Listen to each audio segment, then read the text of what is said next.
Kita ke Bau-Bau, saudara. Ada polisi yang menggagalkan aksi perampokan dengan modus pecah kaca mobil di pusat perbelanjaan. Aksi polisi tersebut viral di media sosial.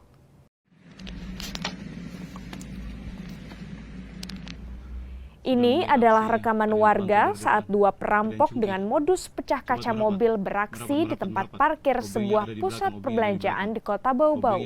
Aksi dua pelaku ini pun digagalkan petugas Satreskrim Polres Bau-Bau.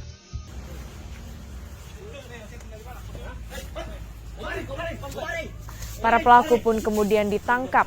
Usai ditangkap, kedua pelaku kemudian dibawa Mapolres Bau-Bau untuk pemeriksaan lebih lanjut.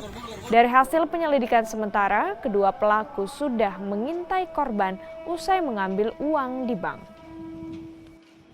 Itu salah suka saudara Indra yang baru saja mengambil uang senilai 160 juta dari bank BPD Sultra Kota Bau-Bau.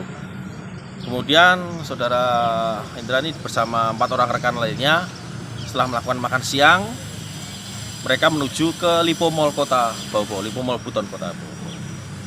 Nah, di parkiran itulah ya kami nilai ada kelalaian dari korban, di mana korban menaruh uangnya di dalam kendaraan yang sudah diintai oleh pelaku. Alhasil kami tengah sedang memerintahkan personel kami, Opsional 78 Satreskrim Polres Bau yang kebetulan ya hasil